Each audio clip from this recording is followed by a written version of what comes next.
भगवान का विवाह रुक्मणी जी के साथ में हुआ। पर बहुत अच्छी चर्चा यहां पर सुनाई जाती है। अब थोड़ी सी हमने जो कल जल्दी जल्दी भगाई नेक उसका विस्तार करें। बलराम जी का ब्याह हो गया लेकिन ठाकुर जी का नहीं हो रहा था। तब देवकी मैया ने नारद जी को बुलाया और नारद जी थे कई बड़े लाला को तो ब्याह है गयो या छोटे वाले को कब होएगो। तो नारद जी ने जब ठाकुर जी की जन्म पत्री देखी तो जन्म पत्री देख करके बोले मैया छोटे वाले लाला के तो इतने ब्याह होंगे, इतने ब्याह होंगे, इतने ब्याह होंगे। बोले कितने होंगे? बोले अगर आप हर दिन वर्ष को, मतलब वर्ष में जितने दिन है, हर दिन अगर सोचें एक एक बहू से मिलें तो एक वर्ष में वो पूरी नहीं होंगी, इतने ब्याह होंगे। बोले होगा कब? अब लाला बड़ो है तो जा रहा। वैसे ठाकुर जी 16 वर्ष के ही रहते हैं, इससे बड़ी आयु ठाकुर जी की नहीं होती। वर्ष गिने जाते हैं कि ठाकुर जी कितने वर्ष धराधाम पर रहे, पर ठाकुर जी अपने 125 वर्ष की आयु तक ठाकुर जी पृथ्वी पर रहे, भगवान श्री कृष्ण। पर 125 वर्ष के समय काल तक भी ठाकुर जी 16 वर्ष के ही लगते थे। भागवत जी में प्रसंग आता है कि भगवान का पुत्र 50 वर्ष का, भगवान का पौत्र 25 वर्ष का। तो पहले तो पुत्र आया तो उसके सफेद दाढ़ी है, सफेद मूंछ सी है, सबने कही वो कौन? ये द्वारिकाधीश जी के पुत्र हैं। इतने में ही एक युवा जैसा आया, उसकी काली दाढ़ी, काली मूंछ, काले बाल हैं, केश हैं। बोले ये कौन? ये भगवान का परपौत्र है। इतने में ही नेक्स्ट से ठाकुर जी कूदते फांदते आए। बोले ये कौन है? बोले ये दादाजी हैं। 16 वर्ष के ठाकुर जी इतने सही है नेक्स्ट से। उनके भागवत जी में वर्णन है ठाकुर जी के रों भी नहीं आए हैं। जो पुरुषों के 13-14 वर्ष 15 वर्ष की आयु में छोटे छोटे रेशे आ जाते हैं ना, जो दाढ़ी मूंछ के, ठाकुर जी को वो भी नहीं उत्पन्न हुए हैं। ऐसे कोमल से हैं ठाकुर जी, बिल्कुल 16 वर्षीय बालक की तरह हैं। और जैसे ही कूदते फांदते छोटे से ठाकुर जी आमे तो बड़े बूढ़े सब उनको प्रणाम करें, भगवान के खुश रहो, सब मेरे पुत्र हैं। तो मैया बोली लाला इतना बड़े हो गए, या को ब्याह कराओ। तो नारद जी महाराज बोले मैया हम लड़की ढूंढे। देवकी मैया बोली नवलखा को हार दूंगी, मेरे लाला को ब्याह है तो। अब नारद जी को नवलखा का तो कोई लोभ नहीं था, पर देखना चाह रहे थे ठाकुर जी का विवाह कैसा होगा। एक बार हमारे सामने दृश्यमान हो कि ठाकुर जी दुल्हा बन के कैसे लगेंगे। और उसी दिन से वो चिंतन इतना व्याप्त हो गया नारद जी को, अब लग गए नारद जी ढूंढने में कि लाल जी का ब्याह होना चाहिए। तभी नारद जी भ्रमण करते करते कौंडन्यपुर पहुंचे। वहां भीष्मक राजा की पुत्री रुक्मणी जी को जब देखा, रुक्मणी जी को देख करके नारद जी बोले वाह ये बिल्कुल उचित है हमारे ठाकुर जी के लिए। संत आते थे तो भीष्मक राजा खूब आदर सम्मान करते, उनके लिए आसन लगाया, बोले 2 शब्द आप कुछ प्रवचन करो। तो भागवत जी में वर्णन है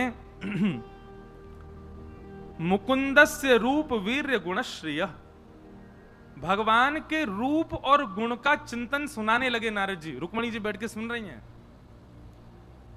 अच्छा, पूरी पृथ्वी जानती है कि द्वारिकाधीश कृष्ण हैं, लोग उनको भगवान मानते हैं। कुछ लोग मानते थे, कुछ लोग नहीं भी मानते थे। कुछ लोगों को लगता था ऐसे ही बस बना दिए बात, कोई भगवान थोड़ी होंगे। पर जब उनके पराक्रम को सुनते तो लोगों को लगता भी था हो सकता है भगवान हो, पर्वत उठाया, हो सकता है भगवान हो, महाभारत के युद्ध में सारथी बने रहे, एक बाण स्पर्श नहीं होने दिया, हो सकता है भगवान हो, 16,108 ब्याह किए। उस समय के काल में ऐसी भावना थी। तो द्वारिकाधीश का गुण जब बताया, सुन करके भीष्मक राजा अति आनंदित हुए, प्रणाम किया। तो नारद जी ने धीमे से कहा, बोले आप कहें तो जिनके रूप गुण में सुना रहा हूं उनसे आपकी कन्या के विवाह की बात करूं। भीष्मक राजा बोले हम उनके लायक तो नहीं है, वो तो भगवान है, हमने सुना उनमें भगवत तत्व है। बोले नहीं आप वो चिंता मत करो, आप बस लाली की राजी पूछो। ऐसा भी भाव है कि रुक्मणी जी ने पहली बार तो मना ही किया। रुक्मणी जी बोली अब इतनी जल्दी थोड़ी हाँ कर देंगे, अभी तो बस रूप गुण सुन लिए। तो नारद जी बोले ये आकर्षित तो हो गई हैं, लेकिन अभी मन में विश्वास प्रकट नहीं हुआ कि ठाकुर जी से ब्याह होना चाहिए कि नहीं। तो नारद जी ने क्या किया, बोले अपने 18-19 चेला बुलाए और सबको बारी बारी से भेजा, संत रूप धारण कर करके जाओ और भीष्मक राजा के यहाँ जाकर के आसन मिले तो वहां बैठ के ठाकुर जी के रूप गुण ही सुनाओ। रुक्मणी जी को और कुछ सुनाई नहीं दे, 24 घंटा ठाकुर जी देखें। क्यों? नारद जी के चित्त में जल्दी ब्याह हो ठाकुर जी का। अब तो जो संत आमे कौंडन्यपुर और भीष्मक राजा उनको आसन पर विराजमान करें, रुक्मणी जी सामने बैठे प्रवचन सुनने के लिए, वो शुरुआत ही यहीं से करते हैं। वंशी विभूषित करा नवनीर दाभार, पीतांबरा दरुण बिंब फलाधरोष्ठार, पूर्णेन्दु सुंदर मुखा अरविंद नेत्रा, कृष्णात् परम किमपि तत्त्वमहं न जाने। कि वरहा पीडम नटवर वपुः कर्णयो कर्णकारम, बिभ्रदवासः कनक कपिसं वैजयन्तीं च माला, रन्ध्रान् वेणुवधर सुधया पूरयन् गोपवृन्दै, वृन्दारण्यं स्वपदरमणं प्राविशद गीत कीर्ति। पहले तो रुक्मणी जी बोली ये सब एक एक कृष्ण की चर्चा क्यों करते रहते हैं, लेकिन ठाकुर जी की चर्चा में, सब लोग इधर देखो, ठाकुर जी की चर्चा में एक अलग प्रकार का एडिक्शन है। हो सकता है पहली बार में आपका आकर्षण थोड़ा हो, पर जब आप बार बार सुनेंगे ना, तो ऐसे है जाओगे कि आप कृष्णमति, कृष्ण गति, कृष्ण, ये होगा। आप निद्रा में सोएंगे तो भी आपको ठाकुर जी दिखेंगे, कहीं चल के जाओगे तो भी ठाकुर जी दिखेंगे, कहीं बैठोगे तो भी ठाकुर जी का स्मरण होगा। ये ठाकुर जी की चर्चा का एक एडिक्शन है। एक बार अगर या तो लगेगा नहीं, और लग गया उसके अलावा कोई भाएगा नहीं। अब रुक्मणी जी की स्थिति कैसी हो गई? रुक्मणी जी चलती हैं और कहीं मोर पंख की कोई सजावट देख लेती हैं, तो रुक्मणी जी कहती हैं ऐसे ही पहनते हैं मोर पंख। कहीं जाती हैं नीले नीले तालाब को देखती हैं, तो कहती हैं कल एक संत आए थे वो बता रहे थे ऐसा ही वर्ण है उनका। कहीं जाती हैं पीतांबरी देखती हैं तो सोचते ओहो ऐसा ही वस्त्र पहनते हैं।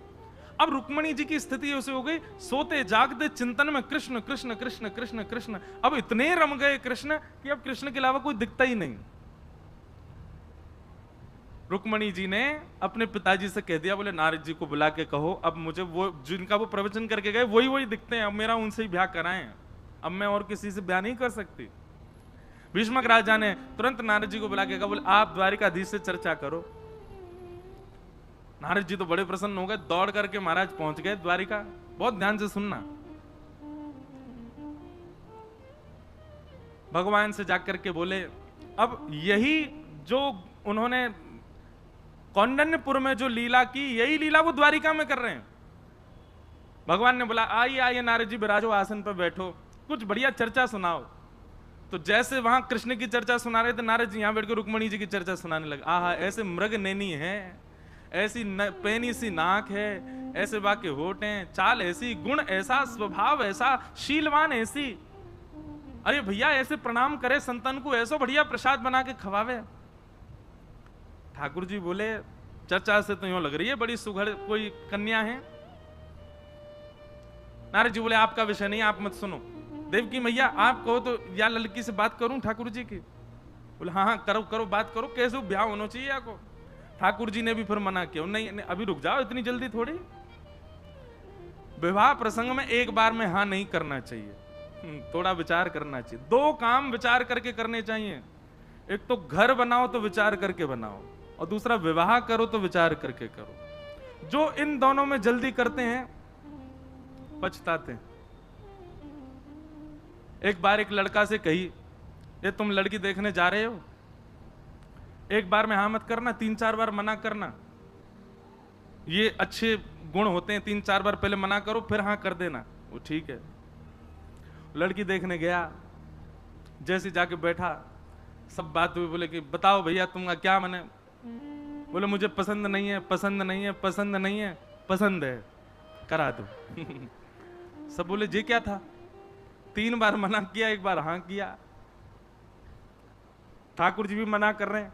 नारद जी ने वही सबरे चेला बुलाए दोबारा, बोले अब सुनो यही काम करो यहां बैठ के, रुक्मणी जी के गुण सुनाओ ठाकुर जी को 24 घंटा। और ठाकुर जी को किशोरी जी के, श्री रुक्मणी जी के रूप गुण की इतनी चर्चा सुनाई, इतनी चर्चा सुनाई कि ठाकुर जी को अब जहां देखें वही देखें रुक्मणी जी। नारद जी को बोले ऐसा कर गए हो, अब तो कहीं देखूं वही दिखती है। तब फिर ये योजना बनी कि रुक्मणी जी ने जब जिज्ञासा प्रकट करी, तो रुक्मणी जी का भाई रुक्मी शत्रु मानता था भगवान को, उसने शिशुपाल से परसों ही शादी तय कर दी, बोले परसों ही ब्याह होगा। शिशुपाल से कहा तुम बारात लेके आ जाओ, कहीं तुमसे पहले कृष्ण ना ले जाए। इतने में ही रुक्मणी जी ने पत्र लिखा, पत्र लिख करके ठाकुर जी को बुलाया, चले गए। अब आई ठाकुर जी की ब्याह की बेला, रुक्मणी जी वापस आ गई, पूरा नगर सजाया गया, ठाकुर जी आए। भगवान ब्याह के लिए जैसी पधारे, शिशुपाल उसका ब्याह होना था। कहते हैं बाराती संग सैनिक लेके आया था 1 करोड़ भगवान के विवाह में, और विवाह संपन्न होते ही ऐसी मारकाट मची, 1 करोड़ सैनिकों को मारा ठाकुर जी ने अपने विवाह में। पूरी यदुवंशी और सब में युद्ध हो गया वहां पर, और युद्ध में सब मारे गए। और तब ठाकुर जी रुक्मणी जी को लेकर के द्वारिका पधार। बताओ कैसा ठाकुर जी के जीवन में कब संकट नहीं आया। जन्म लियो संकट आयो, नेक बड़े भय संकट आयो, नेक और बड़े भय संकट आयो। ठीक ठाक भाई कि ब्रज छोड़ के यहाँ आ गए, यहाँ पे आके चैन से बैठे ही है कि दोनों तरफ से मथुरा पर आक्रमण होने लगे। दौड़ करके द्वारिका गए तो फिर महाभारत युद्ध छिड़ गए, महाभारत से लौट के आए तो फिर ये सब क्रिया होने लगे। अरे अभी सुनियो, ठाकुर जी के जीवन में एक समय ऐसा नहीं रहा कि संकट नहीं रहा हो। विवाह में भी कुछ ना कुछ उत्पात मचता ही रहा। अब यहां तो गुड़ चढ़ी हो, वर्षा है जाती हो के अब सुकुन है गो। ठाकुर जी के में तो 1 करोड़ सैनिक मरे, खून खून है क्यों महाराज। ये अपशकुन नहीं है, जीवन है। ये संसार दुखालय, यहां सबके जीवन में कष्ट आता है। ठाकुर जी अपनी लीला से हम सबको संकेत दे रहे हैं, मैं परब्रह्म होकर के ये सब फेस कर रहा हूं, तुम तो मानव हो, इसलिए घबराओ मत। भगवान का रुक्मणी जी के साथ में विवाह हुआ। रुक्मणी लक्ष्मी है, और लक्ष्मी का विवाह केवल कृष्ण से होता है, केवल नारायण से होता है। लक्ष्मी किसी और की नहीं हो सकती। भगवान का विवाह रुक्मणी जी के साथ में सुसंपन्न हुआ। तभी एक सत्राजित नाम का व्यक्ति रहता था द्वारिका में। उसको सूर्य नारायण भगवान ने एक मणि प्रदान करी थी। उस मणि की खास बात यह कि वो मणि हजारों किलो सोना रोज देती थी।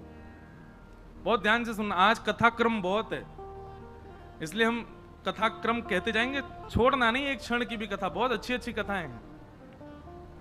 तो उसके पास एक मणि थी, सेमंतक मणि, हजारों किलो सोना रोज देती थी वो मणि। भगवान को जब ये बात पता चली तो ठाकुर जी बोले, द्वारिका के सत्राजित यादव पर मणि है, हजारों किलो सोना रोज होता है, अकेला व्यक्ति इतने सोने का क्या करेगा। तो भगवान ने जाकर के एक प्रस्ताव रखा कि तुम ये मणि द्वारिका के कार्यालय में जमा करवा दो, इससे जितना सोना आएगा उसमें से जितना तुमको अपने लिए जरूरी लगता उतना रोज ले लिया करना, बचा हुआ जो तुम्हारी जरूरी का नहीं है वो कार्यालय में छोड़ देना, उससे हम द्वारिका का विकास करेंगे, लोगों का कर माफ कर देंगे, बच्चों की पढ़ाई आदि सब बढ़िया व्यवस्थित होगी यहां पर। भगवान का प्रस्ताव कोई गलत तो नहीं था, भाई जितना तुझे चाहिए तो रोज ले ले, 1000 किलो का तो कुछ नहीं कर सकता पर दिन। लेकिन मना कर दिया, नहीं मेरी मणि मेरे पास ही रहेगी, मैं नहीं दूंगा आपको। भगवान बोले ठीक है। लेकिन तीसरे ही दिन क्या हुआ कि उसी सत्राजित यादव का छोटा भाई मणि पहन करके नगर में दिखाता हुआ घूम रहा था। घोड़े पर बैठ करके जंगल की ओर गया तो एक शेर ने उसको मार दिया, मणि लेकर के शेर चला गया। आगे शेर को भालू ने मार दिया, मणि लेके भालू चला गया। और 4 दिन तक वो लौट करके नहीं आया तो पूरा इल्जाम द्वारिकाधीश के ऊपर लगा दिया। सोचो बंधुओं, जिनसे जीवन है, जिनसे पहचान है, जिनसे ही आप जी रहे हो द्वारिका में, उन्हीं द्वारिका के लोगों ने उनके ऊपर लांछन लगा दिया। सत्राजित यादव ने कह दिया मुझे तो संशय है, 3 दिन पहले कृष्ण आए थे मणि मांगने, मैंने देने से मना कर दिया। 3 दिन बाद मेरे भाई का अपहरण करके मार करके इन्होंने मणि चुरा के अपने पास रख ली है। संसार का नियम है, अच्छी बात बताओ तो उसका प्रचार नहीं करते। अब आप किसी को जाके कहो वहां पे कथा हो रही है, कथा में बहुत अच्छा आनंद आ रहा है, ऐसा उत्सव हो रहा है, ये हो रहा है, तो आदमी सुन के सो जाएगा। पर आप किसी को जाके बता दो, बोले पसानी रोड पे एक परिवार में ऐसा ऐसा घटना हो गई, और रास्ता में 4 लोगों को बताता हुआ जाएगा, बोले वो है ना पल्ली गली वालों, है बाकी ऐसे ऐसे है बाकी घर में यूं है गो त्यों है गो। ये मानव का स्वभाव है, दुष्प्रचार बातों का बहुत जल्दी प्रचार करता है, अच्छे भावों का नहीं। पूरे द्वारिका में प्रचार हो गया कि भगवान श्री कृष्ण ने मणि चुराई है, और किसी के मन में ये संशय तक नहीं आया कि नहीं ऐसा नहीं हो सकता। सब बोले हो सकता है भैया। द्वारिकाधीश को जब ये बात पता चली तो भगवान पहले मंद मुस्काए और मुस्का करके बोले यही है पृथ्वी, यहां आप दुनिया के लिए मर मिटिए, कुछ भी कर बैठिए। अरे इन सबको मथुरा से बचा करके द्वारिका लेके आया मैं। द्वारिका में कोई और नहीं रहता था, ये मथुरावासी ही सब द्वारिका गए थे भगवान के साथ। इसलिए आज भी भगवान के वंशज द्वारिका और गुजरात में पाए जाते हैं। वो अपने आप को आहिर बोलते हैं। अहीर समाज के जो लोग गुजरात में पाए जाएं वो सब भगवान की वंशज माने जाते हैं, क्योंकि भगवान संपूर्ण यदुवंशियों को संग लेकर के गए थे मथुरा से। भगवान बोले इनको मथुरा से बचा के लाया मैं, नई नगरी सोने की में बसाया मैंने। बच्चों का खाना पीना पढ़ना सब कुछ द्वारिका राजभवन से होता है, लेकिन एक बार भी किसी के चित्त में संशय नहीं आया कि भगवान ऐसा नहीं कर सकते। सबने विश्वास ही कर लिया, हो सकता है भगवान ने किया हो, कोई बड़ी बात नहीं है। एक बात सदैव याद रखना, जब आपके ऊपर गलत आरोप लगाए कोई और आपकी अगर गलती नहीं है तो आप मचलोगे नहीं। मचलता वही है जिसकी गलती होती है। एक गुप्त रहस्य है। आपने किसी से कहा है भाई तूने ऐसा ऐसा किया, नहीं तो किसने कह दी तेरी सौगंध, बाकी सौगंध, या की सौगंध, ये हो गई वो हो गई, और फिर ले सफाई। समझ जाना अति भक्ति चोरे लक्षण। ये बहुत सफाइयां दे रहा है, बहुत मचल रहा है, इसका मतलब हाँ हो सकता है इतनी बड़ी नहीं पर इतनी भूल तो है। लेकिन किसी ने अपराध किया ही नहीं, गलती की नहीं, और उस पर आप अगर आरोप लगाएंगे, एक बार सीधे सरल भाव से कह देगा मैंने ऐसा नहीं किया, तुमको कुछ गलत भाव लगाओ। इसके बाद वो कुछ नहीं कहेगा, शांत चित्त बैठा रहेगा।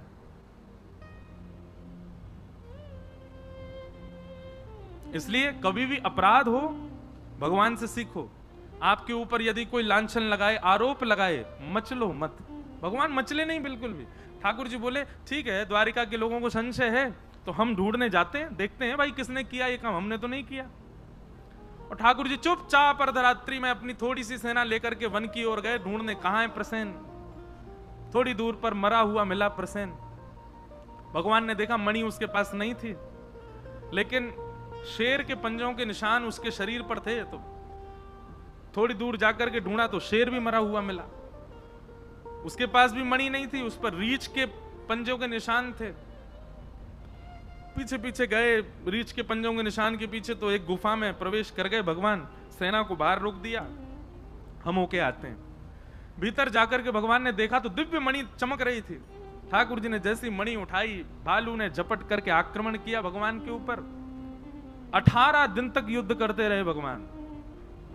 18 दिन बाद जब उसकी नस नस ढीली हो गई, परेशान हो गया, हांफने लगा, चरणों में गिर गए। बोले भगवान मुझे मत मारो, मैं आपका सखा हूं, आपका बहुत प्राचीन सेवक हूं, मेरा नाम जामवंत है। भगवान ने जैसे जामवंत नाम सुना, ठाकुर जी ने तुरंत उसको उठाया, हृदय से लगाया, पसीना पसीना है गए दोनों। 18 दिन से युद्ध कर रहे थे। जामवंत जी ने सुध पूछी कैसे आए भगवान। भगवान ने बताया ये मणि की वजह से हम पर आरोप लग गया है, ये मणि लेने आए, मणि दे दो। जामवंत जी बोले भगवान दोनों हाथ आगे करो।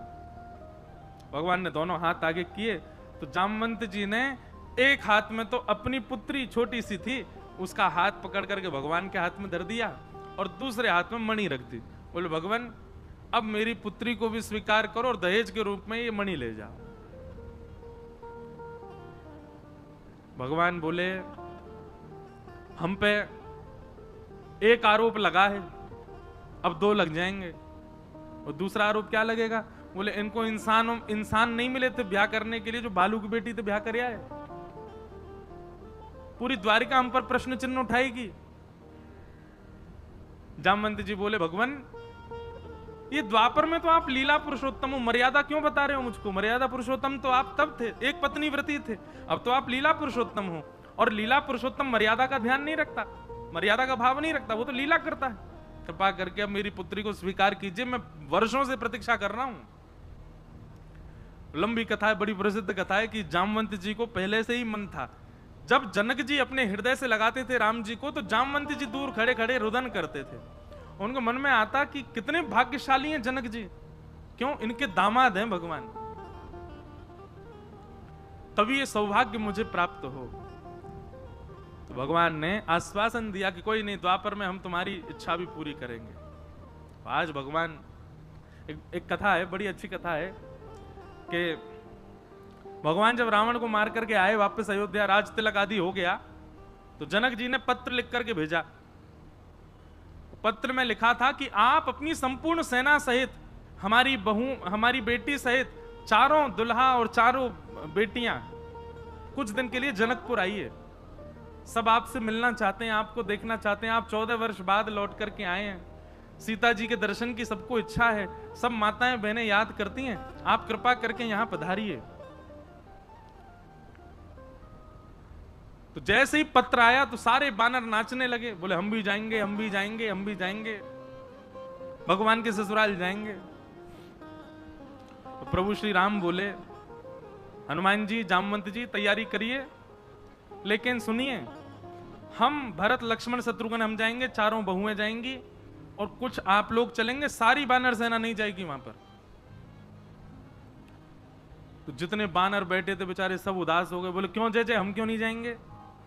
भगवान बोले, भाई देखो, बुरा नहीं मानना, तुम लोग सब बानर हो, छीन के खाना, झपट के खाना, किसी पे घुर्रा देना, ये सब तुम्हारा स्वभाव है। और ससुराल में हमको अपने मान की बड़ी बड़ी चिंता है, ससुराल में मान होना चाहिए, नहीं तो साली सरे सब पकड़ लेती हैं फिर।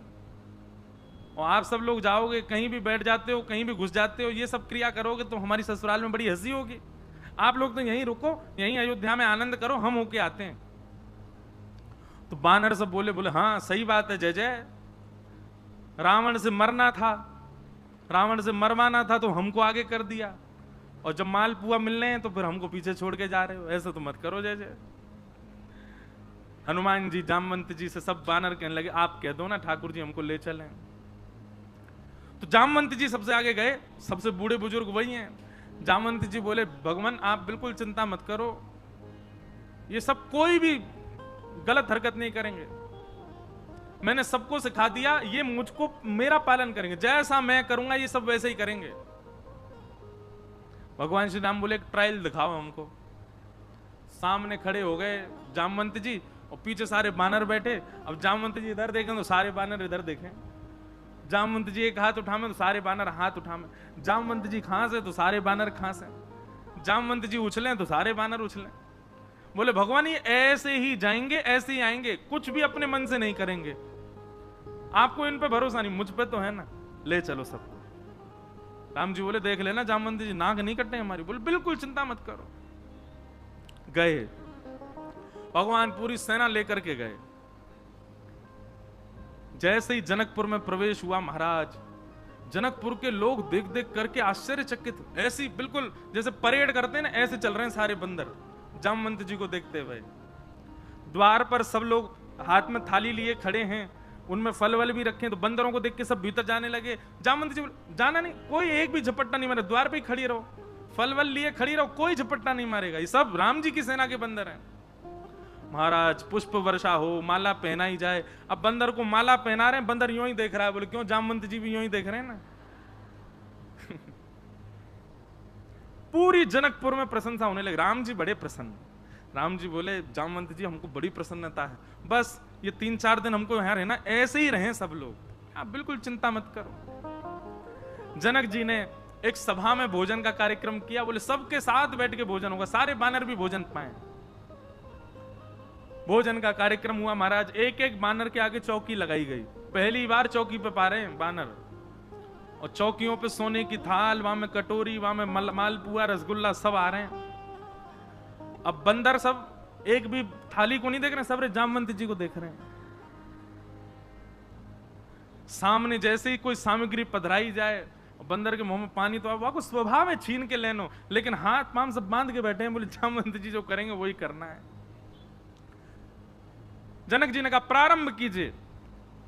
सबरे देख रहे हैं, तो जामवंत जी ने पहले तो जल लिया हाथ में, सबरे बानर जल ले रहे हैं।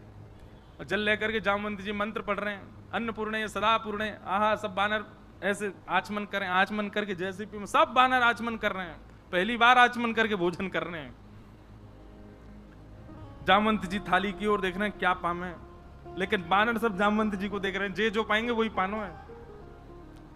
जामवंत जी ने सबसे पहले फल उठायो, आम उठायो। जैसे ही आम उठायो सब बानरन ने आम उठाया। जामवंत जी घुमा घुमा के देखें, सब बानर भी घुमा घुमा के देखें। जामवंत जी ने जोर से दबाई, सुबह में से गुठली उछल गई, और जैसे ही गुठली उछली सब बानरन ने जोर से दबाया, बोले गुठली उछलनी चाहिए। अब जैसे ही गुठली उछली, जामवंत जी ने देखी गुठली कहां गई। मेरे हाथ से मेघनाथ निकल के नहीं भाग सकता, मेरे हाथ से रावण निकल के नहीं भाग सकता, मैं जामवंत बलवान, तू गुठली कैसे भाग गई। जामवंत जी को क्रोध आया, गुठली पकड़ने के लिए जैसे ही जामवंत जी कूदे, बानर बोले आक्रमण, कूद पड़ो सबरे। और महाराज यहां थे वहां, वहां थे यहां, यहां थे वहां, सबरे इधर उधर कूदे, थाली उछाल दें, कड़ी लिपटा दें। जनक जी महाराज एक खंबा के पीछे दुबक के खड़े, जे क्या हुआ। राम जी नीचे नजर करके बैठे, बोले हो गया, जो खूब सिखा पढ़ा के लाए लेकिन कुछ नहीं बचा। अब सबसे ज्यादा आत्मग्लानि हुई जामवंत जी को। जामवंत जी क्षमा मांगने लगे, लेकिन राम जी देखे ही नहीं रहे उनकी तरफ। तभी जनक जी को लगा कि राम जी को बहुत क्षोभ हो रहा है मन में, तो जनक जी दौड़ के आए और बड़े प्रसन्न मुद्रा में राम जी को हृदय से लगा के बोले, हमको बहुत प्रसन्नता है, ये देख करके इतना अच्छा लग रहा है, देखो कैसे रिपट रिपट करके एक दूसरे के रसगुल्ला ने छीन छीन के भाग रहे हैं, ये दृश्य देख के आनंद आ गया। तो राम जी को जैसे हृदय से लगाया तो दूर खड़े जामवंत जी बोले, मुझसे अपराध हो गया। राम जी दौड़ करके गए, जामवंत जी को हृदय से लगा, बोले अब चिंतित मत हो। बोले भगवान वैसे हृदय से लगाओ ना जैसे आप जनक जी को लगा रहे थे। मानो जामवंत जी के मन में भाव आ रहा था कि जैसे आप अपने ससुर जी को हृदय लगा रहे हो वैसे मुझे लगाओ ना। भगवान बोले जनक जी की तरह हृदय से लगाने के लिए तो जनक जी जैसा कार्य करना पड़ेगा, कन्यादान हमको, और वो अब नहीं होगा, वो होगा द्वापर में। आपके कुल की कन्या को हम स्वीकार करेंगे। और आज वही दिन आया जब जामवंत जी ने ठाकुर जी को याद दिलाया, तो जामवती का हाथ भगवान के हाथ में देकर पानी ग्रहण किया, विवाह हुआ, और आज श्री जामवंत जी को ठाकुर जी ने अपने हृदय से लगाया। इतना रोए जामवंत जी, ऐसा सुख उनको अनुभव हुआ। ऐसी ठाकुर जी की लीला। तो जामवती के लेकर के भगवान वापस आए। 2 विवाह भगवान के हो गए, रुक्मणी और जामवती। मणि लाकर के भगवान ने पूरी दुनिया को दिखा दी, और जामवती जी ने गवाही दे दी, बोले भगवान ने नहीं चुराई थी, ऐसे ऐसे पूरी घटना हुई थी। द्वारिका के लोग भगवान के आगे घुटने टेक करके बैठ गए, क्षमा मांगने लगे, भगवान हमको क्षमा कर दो, हमने बिना विचार किए आपके ऊपर प्रश्न उठाया। भगवान बोले संसार का नियम है, आप लोगों को क्षमा मांगने की आवश्यकता नहीं। समंतक उपाख्यान बहुत बड़ा है, आगे भी बहुत चला। फिर जिसकी वो मणि थी सत्राजित यादव, उस पर सब लोग चिल्लाने लगे, तेने भगवान पर कैसे आरोप लगाया। तो उसने आरोपों से बचने के लिए अपनी पुत्री सत्यभामा का ब्याह भगवान से कर दिया, और भगवान का तीसरा ब्याह सत्यभामा के साथ में हुआ। कितने ब्याह हो गए? 3। सत्यभामा के साथ भगवान का ब्याह हुआ। चौथा ब्याह हुआ भगवान का श्याम सुंदर श्री यमुने महारानी की कालिंदी के साथ में, यमुना जी के साथ में भगवान का ब्याह हुआ। बंधुओं, यमुना जी कौन है? अनेक भाव बताए जाते हैं, परंतु श्री यमुना जी जब श्री किशोरी जी और ठाकुर जी दोनों कुंज में क्रीड़ा करते हैं, और क्रीड़ा करते करते, विलास करते करते, रास करते करते जब दोनों के प्रश्वेत के बिंदु श्रम जल प्रकट होता है, वही श्रम जल श्री यमुना जी हैं। किशोरी जी और ठाकुर जी के अंग का श्रम जल ही श्री यमुना जी के रूप में प्रकट हुआ है। इसलिए यमुना जी एकमात्र ऐसी सहचरी हैं जो किशोरी जी के पक्ष की भी हैं और ठाकुर जी के पक्ष की भी हैं।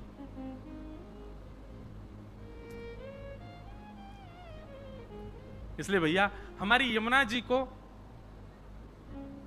ठाकुर जी और किशोरी जी ने नाम दिया है श्याम सुंदर यमुने मैया। कभी अकेले नाम नहीं लेना चाहिए, ठाकुर जी सहित नाम लो उनको।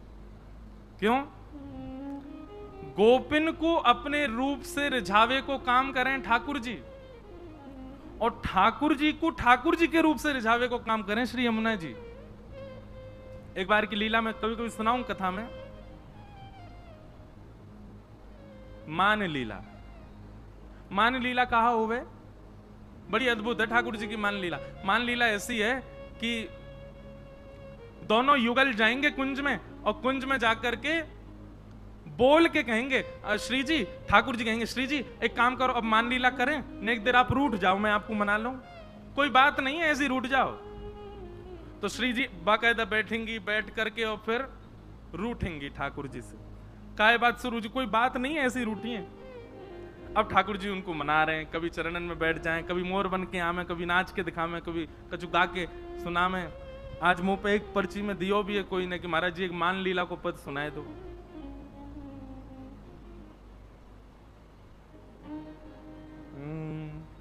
तेरो मुख नीको की मेरो श्यामा प्यारी, तेरो मुख नीको की मेरो श्यामा प्यारी, तेरो मुख नीको की मेरो राधे प्यारी, तेरो मुख नीको की मेरो राधे प्यारी।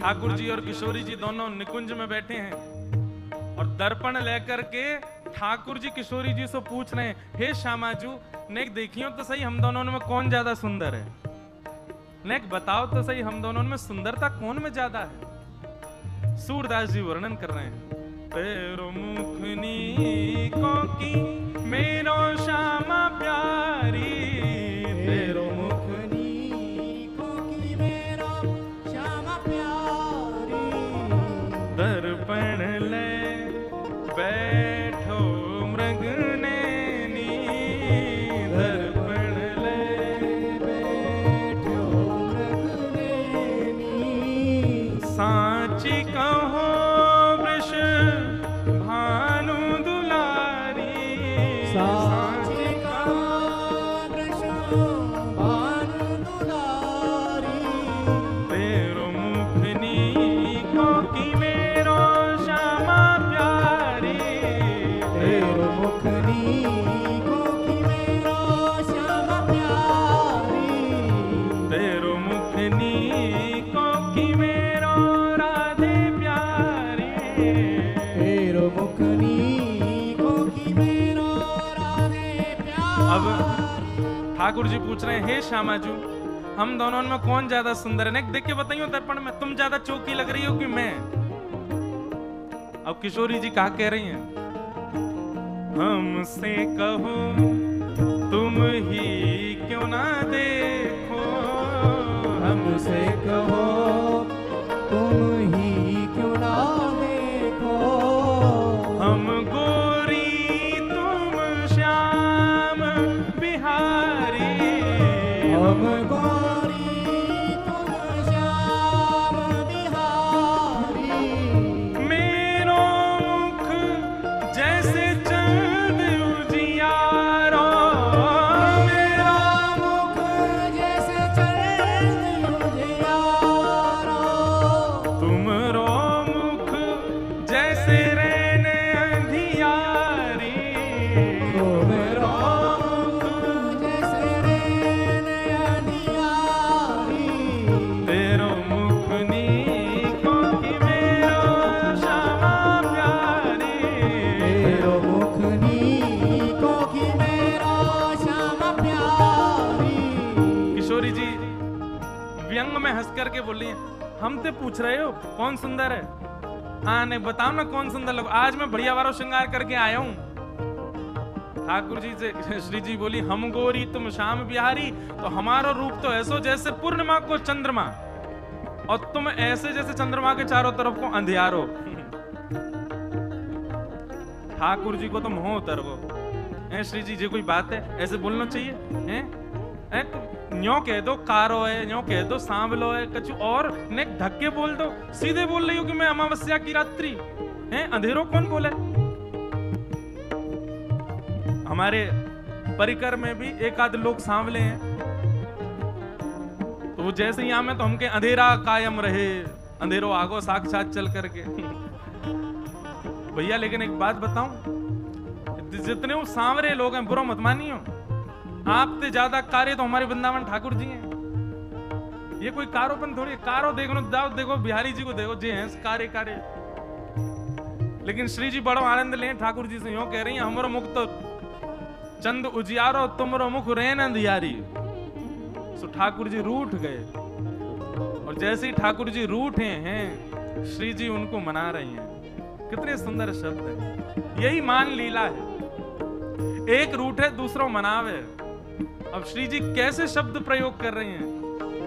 ओ तुमरे नयन में मोटो मोटो कजरा, तुमरे नयन में मोटो मोटो कजरा, तुमरे नयन में मोटो मोटो कजरा, तुमरे नयन में मोटो मोटो कजरा, हमरे नयन में तुम बनवारी, हमरे नयन में तुम बनवारी। ओहो, अरे नंद नंदन यशोदा मैया ने कैसो मोटो मोटो काजर लगा के तैयार कियो लाला। ठाकुर जी बोले अब तुम हमसे सीधे अंधियारों कह रही हो, काजर की उपमा काहे को दे रही हो? बोले मैं यामारे दे रही हूँ लाला, तुम तो फिर भी काजर लगा के आओ, पर मैं तो काजल ना लगाऊं। ठाकुर जी बोले क्यों, आप काजल क्यों ना लगाओ? बोले क्योंकि मेरे नेत्रन में तो आप बस रहे हो, तुमको काजल की कहाँ आवश्यकता। हमरे नयन में तुम बनवारी, हमरे नयन में तुम बनवारी, तुम तो नख पे गिरिवर धारो,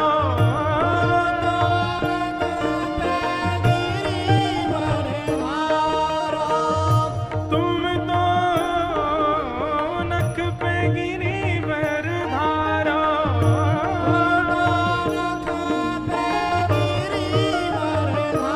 और हम उरधार रहे गिरधारी, हम उरधार रहे गिरधारी, तेरो मुख नीको कि मेरो श्यामा प्यारी, तेरो मुख नीको कि मेरो श्यामा प्यारी, तेरो मुख नीको कि मेरो श्यामा प्यारी, तेरो मुख नीको कि मेरो श्यामा प्यारी।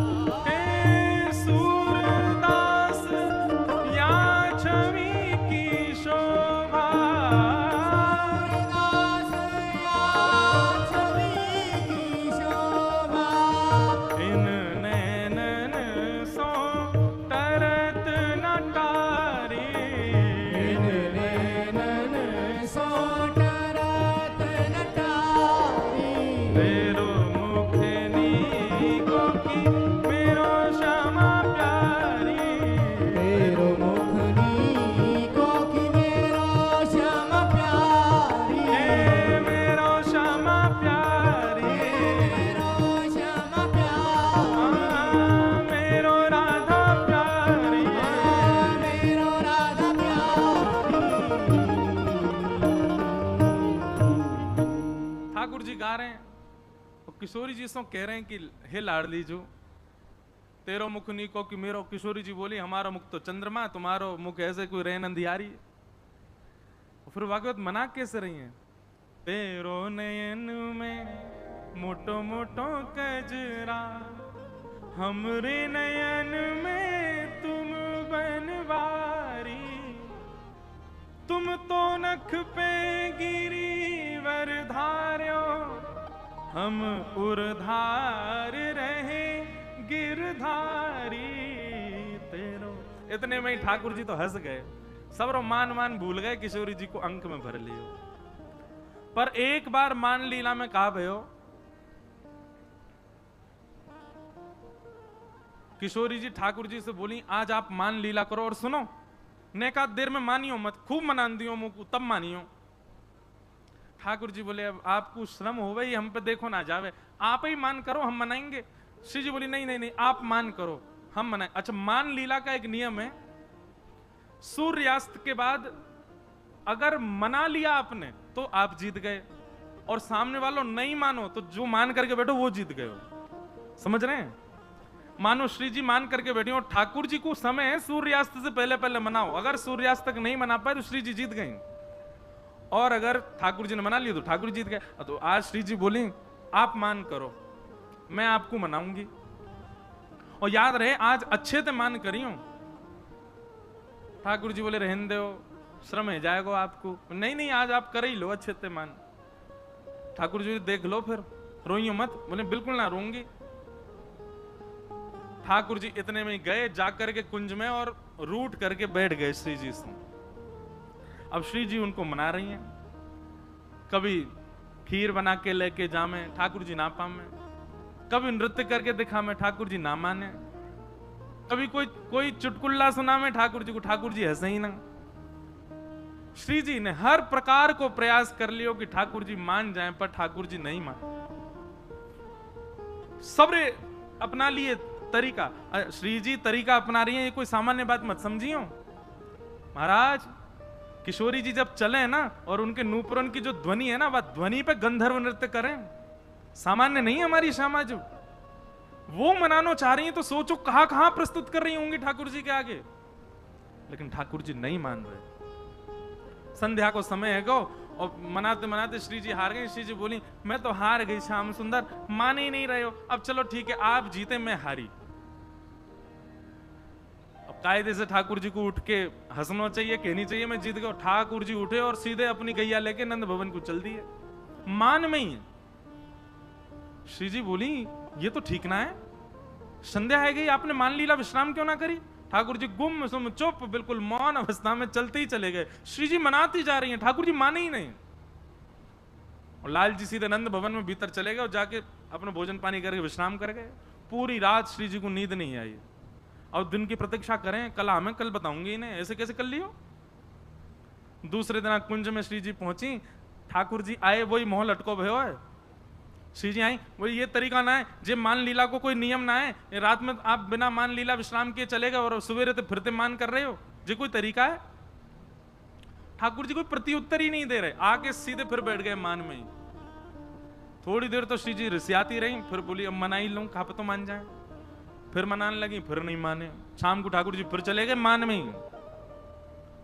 तीसरा दिना जैसे प्रारंभ भयो, और आज भी जब ठाकुर जी नहीं माने तो श्री जी के नेत्रन से अश्रु आ गए, और दौड़ करके श्री जी गई दूर, और यमुना जी के तट पे बैठ करके रुदन करने लगी। ऐसा मैंने कहा कर दियो, इतना मान कर रहे हैं। और जैसे एक अश्रुबिंद आपको निकर करके श्री यमुना जी में जाकर के जैसे ही गिरो, संपूर्ण यमुना जी को जल उष्ण है गया, तपने लगा, भाप उड़ने लगे। महाराज यमुना जी ने उस अश्रु बिंदु को समेट करके अपने भैया यमराज के पास गई, और यमराज के पास जाकर के वो अश्रु बिंदु प्रदान करके बोली भैया आपके संपूर्ण यम लोक में इतनी वेदना में कोई है जितनी वेदना में ये अश्रु बिंद है। तो यमराज जी ने जब हाथ में लिए तो हाथ पजरन लगे यमुना श्री यमराज जी के, और बोले इतनी वेदना में तो कोई नहीं है यहाँ पे, कौन को ये वेदना है रही है? ये तो पृथ्वी की सबसे बड़ी वेदना है, या वेदना को तो कोई पार ही नहीं है। यमुना जी ने अपनी कमर कसी, बोले मैं देखूं, रुको। तुरंत प्रकट है गई और श्री जी के चरणन में बोली कि कौन ने आपके नेत्रन से अश्रु प्रवाह करवायो, नाम बताओ आपको। ललिता विशाखा आ गई, यमुना जी से बोली हे श्याम सुंदर यमुना जी। अच्छा अभी यमुना जी का नाम श्याम सुंदर नहीं पड़ा, केवल यमुना जी हैं। कालिंदी, हे कालिंदी जी, श्री जी के नेत्रन से अश्रु कौन निकलवा सके? कौन इतनी वेदना दे सके? बताओ आप, कोई में है सामर्थ्य? एक ही है, नंद जी को लाला, वही परेशान करे इनको, वही ने आज इनको श्रम दियो है। यमुना जी बोली या नंद के लाला तो मैं बताऊंगा आज। यमुना जी इतने में ही गई, कुंज में जाकर के अपने जो भाव वस्त्र थे उनके वो बदल लिए, ठाकुर जी जैसी पजम्मी पहनी, ठाकुर जी जैसे मुकुट धारण कियो, ठाकुर जी जैसी माला पहनी, ठाकुर जी जैसे बाजूबंद, ठाकुर जी जैसे कड़ूला, ठाकुर जी जैसे पामन की पाजेब, ठाकुर जी जैसी फेंटा, ठाकुर जी जैसी काली कमली, ठाकुर जी जैसे तिलक, वैसे ही चंदन चोबा आदि बिल्कुल लगा करके महाराज नथवेसर पहन करके, कानन में मकराकृत मत्स्याकृत कुंडल धारण करके, बेणी गुथ करके, और श्री यमुना जी जैसे ही किशोरी जी के आगे त्रिभंग ललित स्वरूप में आकर के बाकी अदा सो खड़ी भई। यमुना जी बोली, श्याम सुंदर आप रीझ गए, आप मान गए? यमुना जी बोली, श्याम सुंदर ना हूं मैं, यमुना जी हूं, कालिंदी हूं। किशोरी जी बोली, आप तो बिल्कुल लगे ही नहीं रही हो, ऐसी लग रही हो ठाकुर जी आ गए। बोले, हम बे जे अपने रूप को बड़ो गुमान करे, अपने रूप से सबन को बड़ो श्रम करावे, आज या के रूप से यही को श्रम कराऊंगी मैं। श्री जी बस आप जब बुलाऊं तो आ जाइयो। बहुत मधुर कथा। ठीक है, अब ठाकुर जी तो मान करे बैठे कुंज में, इतने में ही वही टेढ़ी मेढ़ी ललित गति चाल, टेढ़ी मेढ़ी चाल, बेणी कभी घुमा रहे हैं, कभी जैसे ठाकुर जी चले वैसे यमुना जी चलती भई आई। और नूपुरन की छम छम छम ठाकुर जी ने जैसे सुनी, ठाकुर जी बोले, जे तो मेरे नूपुरन की आवाज है, आ कहां ते रही है? पीछे मुड़ करके जैसे ही देखी तो महाराज दूसरे श्याम सुंदर घूम रहे हैं। किशोरी जी बोली, अरे ये तो श्याम सुंदर। श्याम सुंदर ने जैसे देखा, बोले दूसरे श्याम सुंदर, ये कहां थे आगो? ठाकुर जी गए सामने जाके खड़े है गए, तुम कौन? यमुना जी बोली, हम नंद नंदन। ठाकुर जी बोले, नंद नंदन तो मैं हूं, तुम नगरी हो, असली मैं हूं। ठाकुर जी बोले, अच्छा मुंह पे कारी कमरी है?